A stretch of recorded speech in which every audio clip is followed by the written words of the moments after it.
फिर भी जब आपके बारे में जिक्र होता था, या जब आपको चैलेंज दिया जाता था, जब आपको कहा जाता था कि जनाब आपने ये चीज़ जो है वो होस्ट करनी है, आपके पास क्या पैरामीटर्स होते थे? क्योंकि आज के लोगों को वो पता होना चाहिए, जो लोग ये एफर्ट कर रहे हैं, जो लोग स्कूल कॉलेजेस में अभी होस्टिंग कर रहे हैं और आगे उनका मिशन है कि वो भी इसी तरह से माशाल्लाह आपके साथ आके बैठेंगे और करेंगे, या हम सब की जगह लेंगे। ऑब्वियसली एक टाइम तो आना है, उन्होंने भी आगे आना है। तो कोई पैरामीटर्स ऐसे क्या बहुत पढ़ा करें बोलने से पहले, या क्या किया करें? देखा, सुनना सबसे ज़्यादा मैटर करता है। आप सुनना, you need to be a good listener if you want to become a good speaker. ये मैंने कभी सुनी थी बात किसी से। वो जो नशिस्त बर्खास्त, और आप अगर बड़ों के पास बैठें, और बल्कि तुम्हें बहुत अच्छी तरह याद होगा कि कुछ ऐसी महफिलें होती थी, वो कहते थे बेटा बस बैठो और सुनो। अब जब बड़ा बात कर रहा है, आपका तो नहीं बोलना बनता, तो वो जो रिसीव आप करते हैं वहाँ से पता लगता है। मुझे ये बहुत रिसेंटली इस बात का पता लगा, मैं चूँकि नालायक की भी ज़्यादा है, कि आपने ये देखा है कि जिन लोगों की सुनने की सलाहियत ख़त्म हो जाती है, वो बोलना भी भूल जाते हैं। अरे शायद तुम्हें भी ना अंदाज़ा हो, यानी अगर आपकी वो गोयाई और वो जो है, तो वो फिर उससे वो भी अफेक्ट होती है। तो इसका मतलब है कि वो जितना अंदर वो आप फीड इन होगा, वही फिर बाहर आएगा, वही बाहर आएगा। जैसे पिछले दिनों में ये बात होने लगी, मैं भी कह रहा था किसी से कि आपको फ़ौरन पता लग जाएगा किसी शख्स का कि आजकल ये किन लोगों में उठ बैठ रहा है, उसकी गुफ्तगू बता देगी। अरे आप कहेंगे हाँ यार कितने आजकल कितने बेटा, यह तो खतरनाक गल हो सर। ये है। तो मुझे लगता है कि वो एक बड़ी फॉर्चुनेट बात होती है कि आपको लगे कि आप अच्छे रिसीवर आपके पास हो और वो एब्जॉर्ब हो जाए, और फिर वो कहीं ना कहीं आपके वो ताता शऊर और वो बैक ऑफ द माइंड में चीज़ आ जाती है, वो फिर कहीं नज़र भी आ जाती है, मुझे लगता है।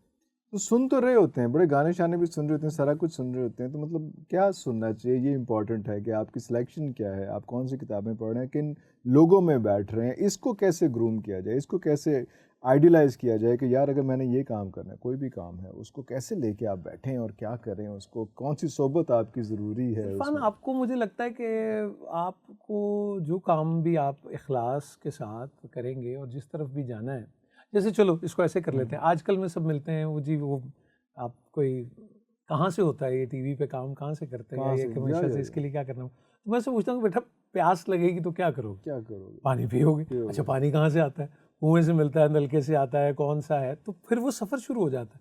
जब ये जो आपका सफ़र जितना इस तरफ जाने का है, वो भी आपकी लर्निंग है। अगर आप ये समझते हैं ये लर्निंग नहीं है तो ये तो नहीं है। और ये मोहब्बत और ये ताल्लुक़ कुछ इस तरह होता है, इसको अब अगर समझे कोई लाहौर वाले ख़ास तौर पे, कि आप सुबह दोपहर में, जून का महीना है, अम्मी अब्बा जी ने कहा है कि पतंग उड़ाने नहीं जाना और सोना है, और आपने जाना है और जूते उतारने हैं ताकि आवाज़ ना आए, नंगे पैर जाना है, पैर भी जलेंगे, फिर जब आधा एक घंटा पतंगबाजी की होगी तो चेहरा सुर्ख भी हो जाएगा, तो शाम को फिर मार पड़ेगी। ये सब पैकेज का पता है। तो वो जब आपने इस छोटी छोटी चीज़ को भी अचीव करना होता है, तो उसके जो रास्ते की चीज़ें हैं ना, वो फिर आपके हार ही होते हैं, मुझे लगता है। वो आप वहाँ पे उसे एंजॉय करते हैं, चेरिश करते हैं, वो उसका हिस्सा है, उसका पार्ट एंड पार्सल है। तो नूरुल हसन ने कैसे ये पूरा एक सफ़र तय किया? नूरुल हसन आप लाभ उन्होंने धक्का कितने देता लेकिन हाँ, वो फिर वो मैं कंग फू पांडा में, मुझे लगता है कि हर एक को देखनी चाहिए किसी भले वक्त में। वो कमाल की एक रूहानी फिल्म है कि वो there is no such thing as accident, there is no such thing as accident. हाँ, वो जो मास्टर था ना, छोटा सिखाता था, वो उसने यही कहा। तो वो फिर आप नहीं कह सकते कि यार वो हादसाती तौर पे मैं आया, तो आपको क्या पता कि अब क्या होता है हादसा। बाबा जी इशफाक साहब कहते हैं किसी को कि वो कहे जी मेरे साथ बड़ा अनोखा वाक़या पेश है, वो कहता है तो कोई बात नहीं बेटा, अनोखा वाक़या भी पेश आने के लिए होता है, चलो आगे चलो, ओथे भी नहीं रुकी था, चलो आगे तो। तो बस वो मेरा ख्याल टीवी में बहुत कीन वॉचर टीवी का रहा, और जो मेरे साथ के उनको पता होगा कि वीकेंड सिनेमा और सैटरडे नाइट सिनेमा और the saint and $6 million man, और शायद मुझे, मेरा ये ख्याल है कि मैंने 6-7 साल की उम्र में भी एक मोहब्बत सौ अफ़साने शायद देखा हुआ है। वो कुर्रतुल ऐन जो है वो मेरे कहीं बैक ऑफ द माइंड में है। और मैंने बहुत छोटी उम्र में, मेरे ताया के बेटे मलिक फ़ारूक अहमद अल्लाह बख्शे, उनके पास वो एक मैक्सवेल का टेप था और वो ऑरेंज कैसेट्स होती थी, उसके अंदर वो जाती थी। तो वो इश्क जो हमसे रूठ गया फरीदा खानम की, वो मैंने शायद दूसरी तीसरी में ही सुनी हुई, और मैं रोया भी हूँ वो सुन के। तो ये नहीं मुझे पता होता था कि मैं क्यों रो रहा हूँ, but that was something very close. वो तो कहीं भी नहीं, लेकिन उसकी तर्ज मास्टर मंजूर से मैं मिला भी, और मैं कभी वो मोमेंट ही नहीं भूल सकता कि मैं उनसे मिला और मैंने कहा ये वो हैं जिन्होंने उसको कंपोज किया, वो इश्क जो हमसे रूठ गया। तो वो कोई करती थी वो आपको अंदर। फिर वो हुआ ये कि एक और प्ले था, मैंने उसको गुशापा से कहीं ग्रुप में पूछा, मैं नाम भूल गया हूँ, नैयर कमाल और शफी मोहम्मद शाह साहब। अच्छा, वो उसमें उसका खेल था, तो उसमें ये एज OST यूज होता है, वो इश्क जो हमसे रूठ गया। अच्छा अच्छा अच्छा अच्छा अच्छा। तो जब play भी जब इसीलिए यादगार वो है। क्या है कि जब जिस्म ही सारा जलता हो तो दामन दिल को बचाएं क्या, कोई वाह, मेहर वाह, नहीं वाह, कोई कहर कोई नहीं, कहर नहीं। फिर सच्चा शेर सच्चा सुनाएंगे। शेर वो सुनाएंगे। कुछ कर अभी भी है, तो वो लू अभी कंडे भी, आपके वो अभी भी, हिलाता हाँ, है, सनसनाहट सी आती है। तो बस वो मुझे लगता है कि वो ऐसा ही कुछ होता है ज़िंदगी में, आपको चीज़ें मिल जाती हैं। लेकिन हाँ, अगर सोचने के पॉइंट ऑफ व्यू से किया जाए, टीवी का भी करियर होगा, कभी नहीं सोचा था। तो बिकॉज अब एज आई नो कि आप क्रिकेटर भी बनना चाहते थे, तो क्रिकेटर का शौक था मेरा। 87 में मैंने और मैट्रिक किया। ये उस वक्त है जब आपको स्क्रीन का, टीवी का, नहीं, टीवी रेडियो देखने का शौक उसका, था, उस जगह को देखने का बड़ा शौक था। जैसे टीवी 20 हुआ ना, वो जो आज भी जिसकी लेकिन सीरीज खुद बैठने का तो उस वक्त नहीं, वो पता तो नहीं, था वो कि मेरे लिए ना। तो एक फैंटेसी हाँ, वर्ल्ड वो थी। और मैं fantasy। एक आपको फ्रैंकली बताऊं, देख लेना ही बहुत बड़ी मैं बात जब थी। छोटा था और अमानत अली खान साहब मुझे बहुत अच्छे लगते थे, तो मुझे जैसे मेरी अम्मी अल्लाह बख्शे, उनको बहुत पसंद था वो इंशा झूठ हो अब कूच अरे करो। वाह, वो कोई उनका वो ज़ारो ज़ार से भी हो जाती थी। तो उनका ये तो नहीं है, तो मैं कहता था ये नहीं है तो ये कहाँ से है। और वो जो टीवी के सेट होते थे, तो ये मेरे दिल में है। अब सारे इस पे को माफ़ मुझे कर दे, तो मैं समझता था ये कब्र की बड़ी खूबसूरत जगह है, जहाँ ये इतना अच्छा कुर्ता पहन के बैठे हैं और ये यहाँ गा रहे। लेकिन ये मुझे नहीं पता था कि ये टेलीकास्ट कैसे। अब ये अकल नहीं, लेकिन ये डर था कि ये बात मैं किसी से कैसे कहूँ, तो किसी से नहीं कही कभी कि भाई वो अमानत अली खान है, उस्ताद अमानत अली खान, और आ मेरे प्यार की खुशबू मंजिल पे तुझे पहुंचाए। और वो ऐसे ही कोई फैंटेसी सी एक थी। तो मैंने मैट्रिक किया, तो मेरा इरादा था कि मैं मैट्रिक के बाद पेप्सी क्लिनिक, वो जो क्रिकेट का शुरू हुआ, इमरान खान साहब वो करते थे, तो वो मेरा इरादा था। लेकिन I went through a surgery. वो मेरा रिजल्ट भी अस्पताल में ही आया। I have nails in my legs, यहाँ नेलिंग हुई। अब उन नेल्स को भी 35 साल हो गए। मोच आई थी, तो मोच से वो कुछ, हाँ, वो घर में ही हॉकी 2 लोग टाइप खेल रहे थे, गोल गोल बना के, तो पैर ट्विस्ट कर गया। तो वो क्रेप बैंडेज वगैरह हुई, वो सब ठीक हो गया। लेकिन अब्बा जी मुझे कहने लगे कि ये तुम चलते कैसा हो, तुम ठीक नहीं, तुम जोर दे रहे हो। तो वो उनको लगा कि शायद मेरी आदत है। तो मैंने कहा नहीं, मुझे दर्द हो रही है। तो वो अब जब हुआ तो उन्होंने सर्जरी का कहा। अब जब सर्जरी हुई तो अब वो मैं एक बेटा अकेला, वो इस डॉक्टर को दिखा, उस डॉक्टर को दिखा, इधर दिखा, को बोर्ड बिठा, जितना वो कर सकते थे, लेकिन सारे ही सर्जरी। तो वो एक डॉक्टर शाह, मोहम्मद अली शाह, कराची वाले, उनके पास गए। तो उन्होंने, और Irfan this is so strange, हम वहाँ गए, अब उस ज़माने में फरमाने इलाही और वो टीवी ख़त्म हो जाता है, तो हम गए 8 बजे। 8 बजे बैठे हैं, वेट कर रहे हैं। तो जनाब पहुँचे तो टीवी ख़त्म। अब 12 का टाइम होगा, 11:30। उसके बाद कार्टून की वीडियो लगा दी उन्होंने।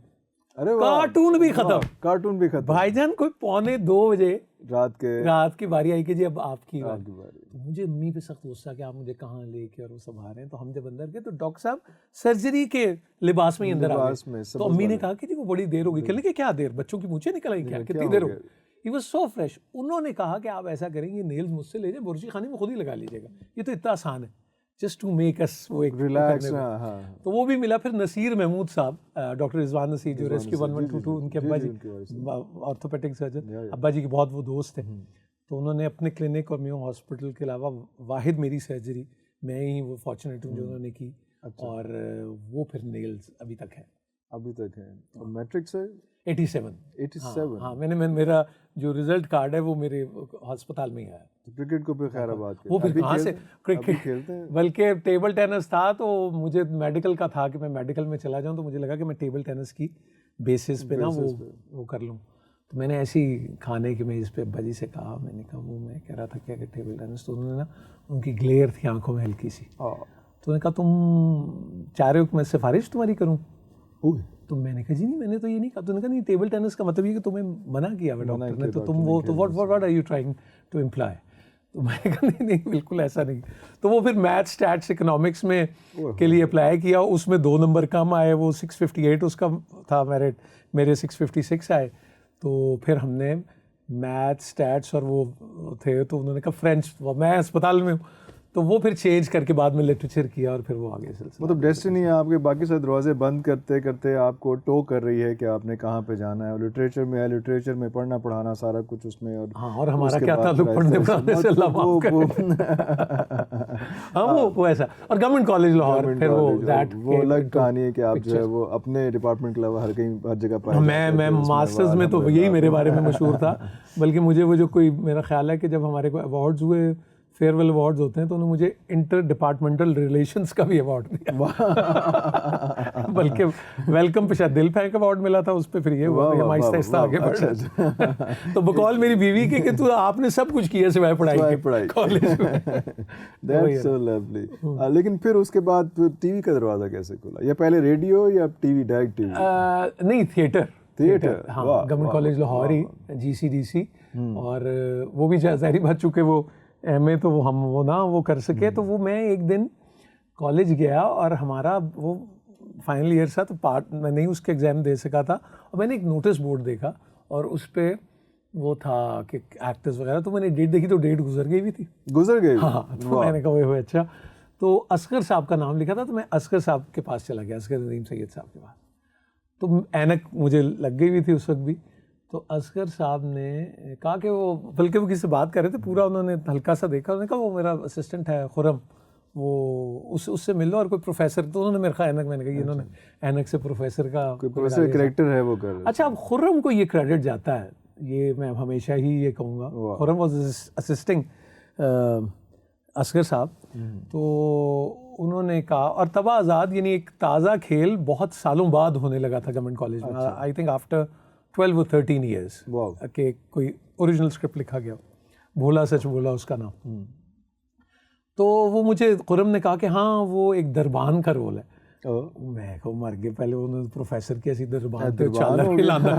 तो मैंने कहा यार वो मेरा मतलब था। उसने कहा नहीं, ये जो है ना इसकी सबसे ज़्यादा लाइन्स हैं।